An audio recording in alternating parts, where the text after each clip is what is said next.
Assalomu alaykum. Promovod YouTube kanali kuzatuvchilari, bugun sizlar bilan noodatiy obzor, noodatiy loyihadamiz.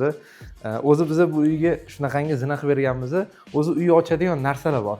Masalan, uyga umumiy interyer dizayn remont qilayotganda och ranglardan va ortiqcha shakllardan foydalanmagan holatda asosiy eshik, zina va mebel degan elementlarga urg'u beradigan bo'lsangiz, uyingizni aynan mana shu narsalar eng hashamatli ko'rinadigan detal qilib turadi.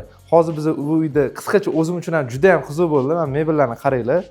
Bu mebellar, ya'ni qadimgi mebel desak bo'lar ekan. 70-80-yillarda tayyorlangan mebellar ekan. Uy asosiy hol qismiga o'sha o'zligini eski mebelligini restavratsiya qilib, haqiqiy klassika uslubda joylashtirib qo'yishgan. Juda ham chiroyli ochib turibdi. Endi asosiy nuqta, ya'ni bizani ishimizga keladigan bo'lsak, biz bu xonadonga yong'oq yog'ochidan to'laqonli shunaqangi aylana zinapoyalarni yasab berganmiz. Uy umumiy klassik uslubda bo'lgani uchun birinchi zinani boshlanishiga va aylana bo'lgani uchun shunaqangi, ya'ni buni endi biz drakon deymiz, kimdirlar toy deydi, yong'oq yog'ochdan qo'yib berganmiz va zinani balasinalarini ham klassik uslubda shunaqangi burama balasina qilib, endi bizani tilda Versace uslub deymiz. Versace uslubdagi balasinalardan yasab berganmiz va balasinalar ham to'laqonli yong'oq yog'ochdan tayyorlangan. Ranglariga keladigan bo'lsak, chiroyli yonganda yaltirab turishi uchun rangini oq emas, shunaqangi, ya'ni jemchug ranglarda qilganmiz. Ya'ni chiroq tushganda bu tovlanib turishiga yordam beradi. Endi asosiy perilalarga keladigan bo'lsanglar, ko'ringlar. Perilarni ham biz to'liq yong'oq yog'ochdan egib joyida yasaganmiz xonadonni. Pastdan tepaga perila aylanib chiqadi va ikkinchi qavatdagi ogrodeniyadan ham ko'rsanglar bo'ladi. Shunaqangi shaklli formatda bo'lgan. Deyarli bu yoqda umuman oddiy tekis formatdagi periladan foydalanmaganmiz. Общий vidda ko'ringlar, faqatgina stupenkalarimiz yong'oq shpon mahsulotidan bo'lgan.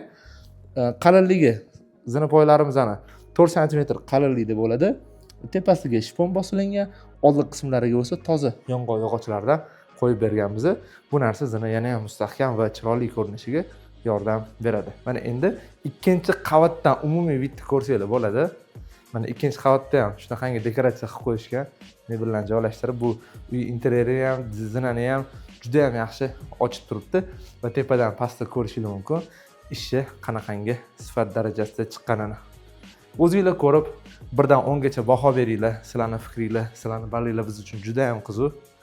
Agarda mana shu ishimiz yoqqan bo'lsa, like bosishni esdan chiqarmanglar, chunki YouTube algoritmi like bosishni, sizlarning yozadigan baholaringlarni kommentariyada ko'rishni yaxshi ko'radi va ishimizni ko'proq odamlar ko'rishiga sabab bo'ladi. Bizani YouTube kanalimizga obuna bo'linglar, kuzatishdan uzoqlashmanglar. Sizlarga shunaqangi bitayotgan loyihalarimizni obzor qilishda davom etamiz va sizlar ham xonadoningizga bir kun kelib, mana shunaqa zina yasash bosqichlari kelganda bizning nomerlarimizga aloqaga chiqsanglar, buyurtma asosida tayyorlab beramiz.